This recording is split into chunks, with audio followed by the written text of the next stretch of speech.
ہاں غیر اللہ کو پکارنا. ذالک هو الضلال البعید. بسم اللہ.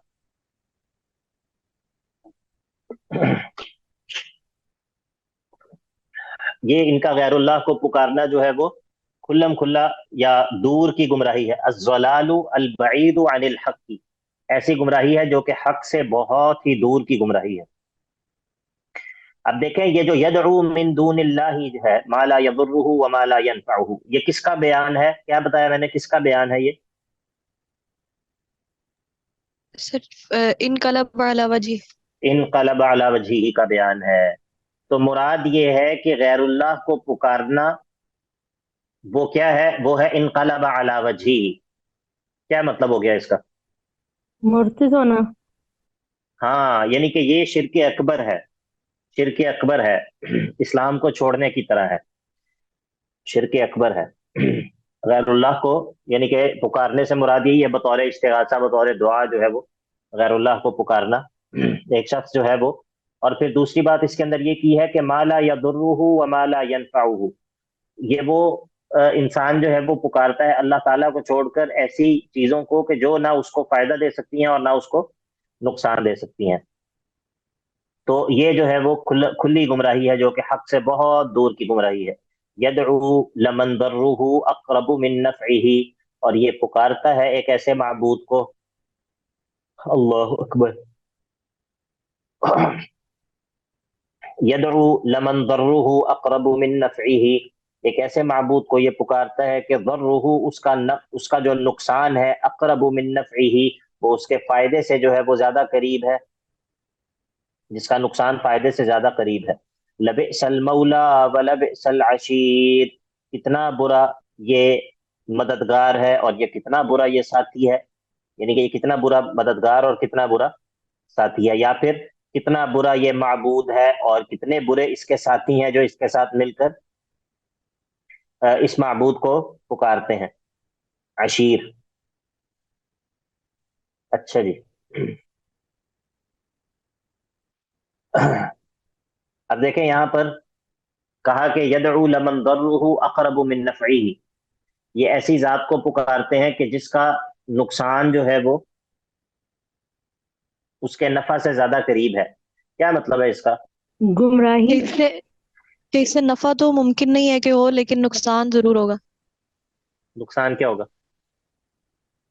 یہی دنیا میں بھی اور آخرت میں بھی، مطلب دنیا میں وہ گمراہ ہوں گے اور آخرت میں پھر ان کو ہاں دیکھیں بات یہ عذاب ہے ملے کہ گا. ایک شخص جو ہے وہ غیر اللہ کو پکارتا ہے کہ میری یہ مشکل حل کر دے، ٹھیک ہے، میرا یہ مسئلہ حل کر دے، یا میں اس مصیبت میں ہوں، اس مصیبت سے مجھے نجات دے، یا مجھے جو ہے وہ اولاد کی حاجت ہے، مجھے اولاد دے دے، وغیرہ وغیرہ جو کچھ بھی ہے.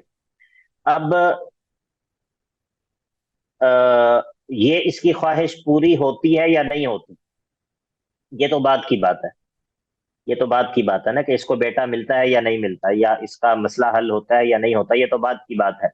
لیکن ایک چیز جو کہ ہو گئی ہے وہ یہ ہے کہ اب یہ شخص مسلمان باقی نہیں رہ گیا، ٹھیک ہے. تو اس پکارنے سے اس کو نفع تو پتہ نہیں ہونا ہے یا نہیں ہونا، لیکن نقصان تو ہو گیا ہے. بات سمجھ آ گئی یا نہیں آ گئی؟ جی سر آگے. جی. جی اچھا جی. اللہ اکبر. سر یہ یہاں پر آپ نے یہ جو دوسرا میننگ کیا لبئس المولا و لبئس العشیر کا، کہ یعنی کتنا برا وہ معبود ہے جس کو پکارتے ہیں، لیکن جن کو پکارتے ہیں وہ خود تو یہ نہیں کہتے نا کہ ہمیں پکاریں، تو پھر ان کو برا کیوں کہا جا رہا ہے؟ نہیں، لیکن مددگار ہونے کے اعتبار سے مطلب کس قدر جی برا، یہ وصف ہے، وصف کی بات ہو رہی ہے نا، ظاہر ہے وہ اس ذات کی بات تو نہیں ہو رہی. جی ٹھیک. یعنی کہ یہ جی کتنا برا مددگار ہے کہ جس کا فائدہ کم ہے اور اس کا نقصان زیادہ ہے. ایسے مددگار کا کیا کرنا ہے؟ جی اب ایک اور قسم کے لوگوں کا تذکرہ ہے، ایک اور قسم کے لوگوں کا تذکرہ ہے. فرمایا ان اللہ يدخل الذین آمنوا وعملوا الصالحات جنات تجری من تحتها الانہار. ان اللہ يدخل الذین آمنوا، بے شک وہ لوگ، بے شک اللہ رب العزت داخل کر دے گا ان لوگوں کو کہ الذین آمنوا، وہ لوگ جو کہ ایمان لائیں گے، مراد ایمان شرعی ہے، وعملوا الصالحات، اور پھر وہ اس ایمان کے موافق عمل کریں گے، تو کہاں پر داخل کر دے گا؟ جناتن، ایسے باغات میں داخل کر دے گا کہ تجری من تحتها الانہار، کہ جن کے نیچے نہریں جو ہیں وہ بہ رہی ہوں گی۔ ان اللہ یفعل ما یرید، بے شک اللہ رب العزت جس کام کا ارادہ کر لیتا ہے وہ کام کر لیتا ہے، وہ کام کر گزرتا ہے۔ ان اللہ یفعل ما یرید، بے شک اللہ رب العزت جو ہے وہ جس چیز کا ارادہ فرما لیتا ہے وہ کام کر کے ہی رہتا ہے۔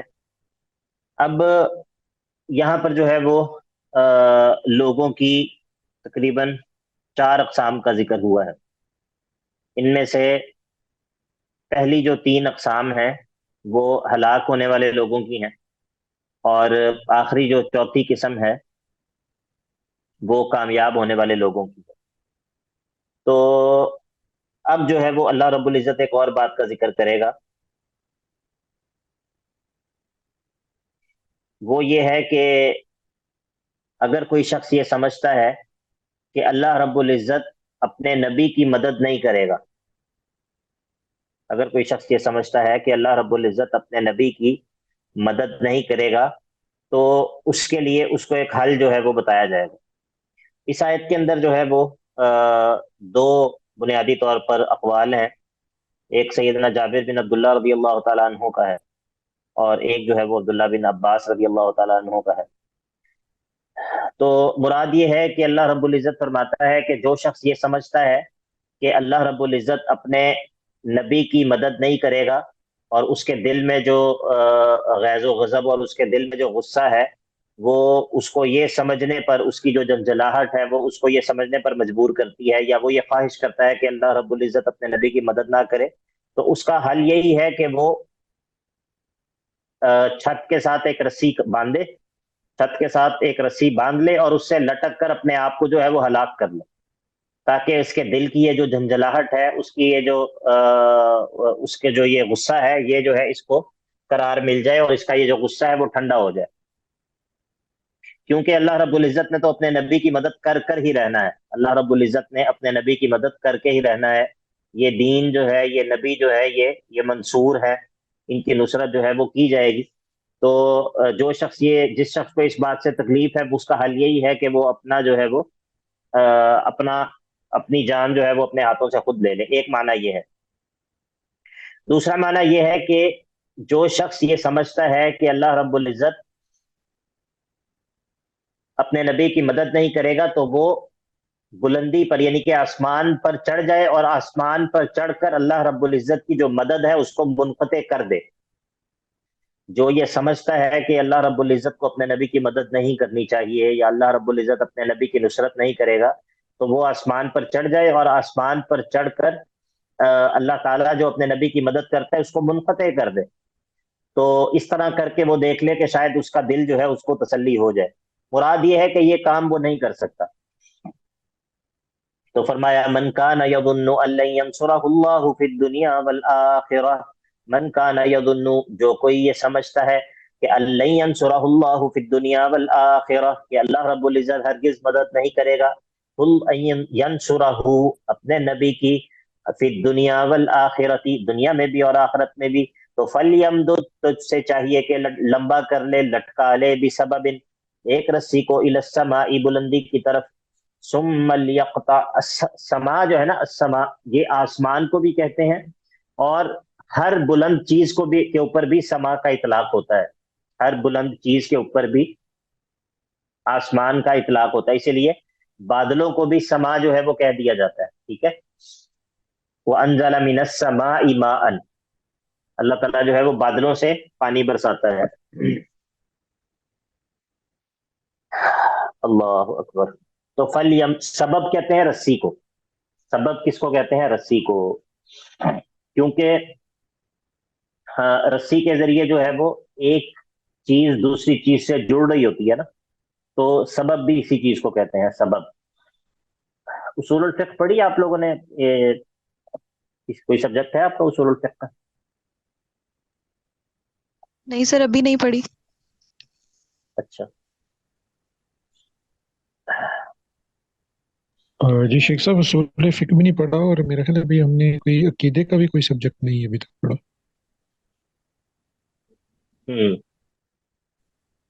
یہ جو اصول الفقہ ہے نا، اصول الفقہ، یہ ہمارے جو شرعی علوم ہیں، اسلامی علوم ہے، اسلامی شریعت کے جو علوم ہیں، ان میں یہ علم جو ہے یہ بہت ہی زیادہ اہم ہے، بہت ہی زیادہ اہم ہے.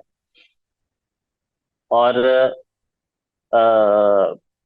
بدقسمتی کی بات یہ ہے کہ ہمارے بہت سارے لوگ جو ہے نا وہ اس فن یا اس علم کی اس کا استخفاف کرتے ہیں، اس کو بلٹل کرتے ہیں، اس کا استحقار کرتے ہیں، اس کو چھوٹا جانتے ہیں، کم تر جانتے ہیں. حالانکہ یہ جو ہے وہ انتہائی انتہائی اہم علم ہے. آپ یہ کہہ لیں کہ کتاب و سنت یا جو نصوص ہیں، نصوص کے ارد گرد حفاظت کے لیے، نصوص کی حفاظت کے لیے، گمراہ لوگوں سے، اہل بدعت سے نصوص کی جو حفاظت کرنے کے لیے جو دیوار ہے وہ اصول الفقہ ہے. ٹھیک ہے. اسی لیے علم الاصول، اصول الفقہ کے اندر جو مہارت ہے اس کو حاصل کرنے کی کوشش کرنی چاہیے. طالب علم جو ہے وہ اس سے مستغنی نہیں رہ سکتا. اور ہمارے یہاں پر کیونکہ بہت سارے لوگ جو ہے وہ جو کہ دین کے بارے میں گفتگو کرتے ہیں اصول الفقہ سے بالکل عاری ہوتے ہیں، اس وجہ سے ایسے ایسے عجیب و غریب نصوص کی جو تشریح ہے وہ سامنے آتی ہے کہ الامان والحفیظ.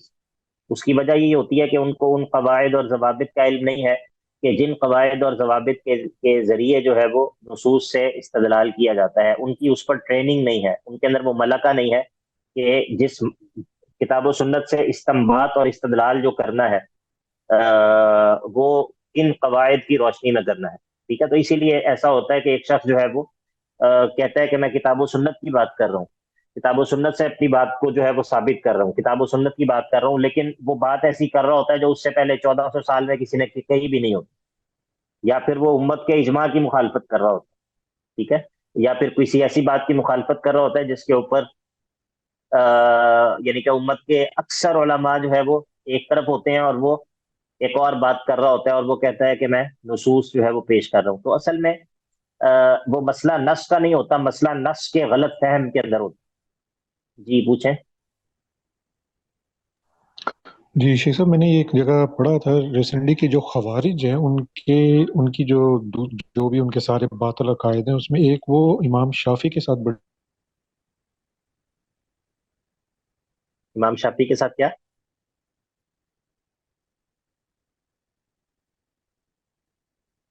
آواز کٹ گئی ہے. امام شافی کے ساتھ کیا ہوا؟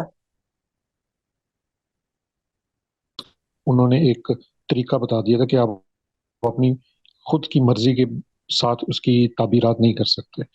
تو خوارج کی ان کے ساتھ بڑی سخت دشمنی، اور جس کی وجہ سے وہ اپنی مرضی کی تعبیرات کرتے رہے بیٹھے. ظاہر ہے بالکل آپ صحیح کہہ رہے ہیں کہ خوارج کی بھی جو گمراہی ہے وہ یعنی کہ وہ ایسا نہیں تھا کہ وہ قرآن کو نہیں مانتے تھے، وہ تو قرآن اتنا زیادہ پڑھتے تھے کہ جس کا تذکرہ احادیث کے اندر بھی موجود ہے. تو اصل جو مسئلہ تھا وہ فہم اور استدلال کا مسئلہ تھا. تو اسی لیے جو استدلال کو منضبط کرتا ہے، استدلال کو جو علم ایک قواعد اور ضوابط کے اندر لے کر آتا ہے وہ اصول الفقہ ہے. ٹھیک ہے. اچھا جی، یہ سبب ہے نا، اصول الفقہ کے اندر سبب ہوتا ہے، سبب، علت اور سبب. تو اسی لیے اس سے میرا ذہن اس طرف چلا گیا. فَلْيَمْدُدْ بِسَبَبٍ إِلَى السَّمَاءِ ثُمَّ لْيَقْطَعْ فَلْيَنظُرْ هَلْ يُذْهِبَنَّ كَيْدُهُ مَا يُغِيظُ. تو فَلْيَمْدُدْ بِسَبَبٍ إِلَى السَّمَاءِ، وہ ایک رسی تان لے آسمان کی طرف، اور ثُمَّ لْيَقْطَعْ، پھر وہ کاٹ دے، یا تو اس مدد کو یا پھر یہ ہے کہ اس رسی کو. تو فَلْيَنظُرْ هَلْ يُذْهِبَنَّ كَيْدُهُ مَا يَغِيظُ، پھر وہ دیکھ لے کہ کیا اس کی یہ تدبیر جو ہے وہ اس کی جس جھنجھلاہٹ کو دور کر سکتی ہے یا نہیں کر سکتی، دیکھ لے کہ اس کو اس کا کوئی فائدہ ہوتا ہے یا نہیں ہوتا. وَكَذَلِكَ أَنزَلْنَاهُ آيَاتٍ بَيِّنَاتٍ، اور اسی طرح اللہ رب العزت جو ہے وہ واضح اور روشن آیات کو نازل کرتا ہے. وَأَنَّ اللَّهَ يَهْدِي مَن يُرِيدُ، اور اللہ رب العزت جو ہے وہ ہدایت دیتا ہے جس کو بھی وہ چاہتا ہے، اس کی وہ رہنمائی کر دیتا ہے، اس کو ہدایت جو ہے وہ دے دیتا ہے. ان الذين آمنوا والذين هادوا والصابئین والنصارى والمجوس والذین اشرکوا ان اللہ یفصل بینہم یوم القیامۃ ان اللہ علی کل شیء شہید ان الذین آمنوا بے شک وہ لوگ جو ایمان والے ہیں، والذین ہادوا اور وہ لوگ جو یہودی ہیں، والصابئین اور جو صابی ہیں ستارہ پرست، والنصارى اور جو عیسائی ہیں، والمجوس اور جو مجوسی ہیں۔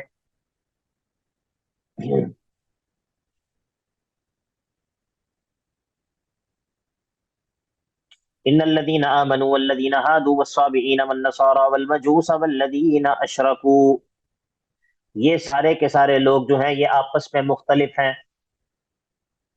یہ سارے کا سارا الذین سے لے کر اشرکو تک یہ انا کا اسم ہے۔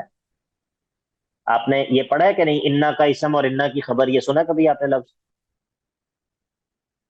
جی سر آج ہی پڑھا، مطلب آج ہی ٹیسٹ اچھا دیا ہے اس کا۔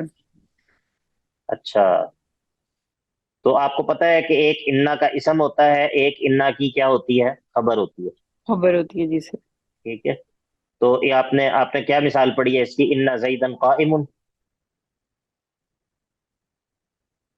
سر ان یا کوئی اللہ اور مثال غفور پڑھی؟ الرحیم۔ ان اللہ غفور الرحیم، شاباش، اور بہت ساری مثالیں ہیں۔ لیکن جی بعض سر۔ دفعہ ایسا ہوتا ہے کہ انا کا جو اسم ہوتا ہے وہ صرف ایک لفظ نہیں ہوتا، ٹھیک ہے، وہ ایک لفظ سے زیادہ بھی ہو سکتا ہے۔ اب یہاں پر دیکھیے انا کے بعد کیا ہے، الذین آمنوا، اب یہ الذین جو ہے یہ اسم موصول ہے، اور پھر آمنو جو ہے یہ آمنا آمنا آمنو، یہ آمنو جو ہے وہ فعل اور فاعل ہے۔ اب فعل اور فاعل مل کر جو ہے وہ جملہ بن رہا ہے، جملہ جو ہے وہ الذین اسم موصول کے لیے صلہ ہے، اسم موصول کے بعد صلہ ہوتا ہے، ٹھیک ہے جی، الحمدللہ۔ اس کے بعد جو یرحمک یہدیکم اللہ ویصلح بالکم، واو جو ہے وہ حرف عطف ہے، پھر اس کے بعد الذین ہادو وہ بھی اسی طرح ہے، اس کے بعد پھر واو بھی حرف عطف ہے، پھر الصابئین جو ہے یہ پچھلے دو جملوں پر اس کا عطف ہے، اور پھر واو حرف عطف ہے النصارى معطوف، پھر واو حرف عطف المجوس، اور پھر واو حرف عطف اور الذین اشرکوا، یہ سارے کے سارے جو مل کر یہ انا کا اسم بن رہا ہے، اور جو انا کی خبر ہے وہ یہاں پر محذوف ہے، لفظوں میں موجود نہیں ہے، اور وہ کیا ہے، وہ یہ ہے کہ بے شک وہ لوگ جو ایمان والے ہیں، یہودی ہیں، ستارہ پرست ہیں، عیسائی ہیں، مجوسی ہیں، مشرکین ہیں، یہ سارے کے سارے مختلفون فیما بینہم ان الذین آمنوا والذین ہادوا والصابئین والنصارى والمجوس والذین اشرکوا مختلفون فیما بینہم، آپس میں یہ اختلاف میں پڑے ہوئے ہیں، ان کا آپس میں اختلاف ہے، یہ دنیا کے اندر یہ آپس میں ایک دوسرے کی تکذیب کرتے ہیں، ایک گروہ جو ہے وہ کہتا ہے کہ باقی سب گروہ غلط ہیں اور میں جو ہے وہ درست ہوں، دوسرا گروہ جو ہے وہ کہتا ہے کہ نہیں میرے علاوہ باقی سارے کے سارے غلط ہیں۔ تو یہ سارے کے سارے گروہ جو ہے یہ آپس میں اختلاف میں پڑے ہوئے ہیں، لیکن اس کا حل کب ہوگا، ان اللہ یفصل بینہم یوم القیامہ، اللہ رب العزت قیامت کے دن ان لوگوں کے درمیان عملی فیصلہ فرما دے گا، عملی فیصلہ جو ہے وہ حق اور باطل کا عملی فیصلہ جو کہ ظاہر ہو جائے گا وہ تو قیامت کے دن ہو جائے گا، ان اللہ یفصل بینہم یوم القیامہ ان اللہ علی کل شیء شہید، بے شک اللہ رب العزت جو ہے وہ ہر چیز پر گواہ ہے، ہر چیز پر گواہ ہے، ہر چیز پر مطلع ہے، اس سے کوئی بھی چیز مخفی نہیں ہے۔ چلیے نکتفی بہذا القدر، وإن شاء الله سنختم غدا إن شاء الله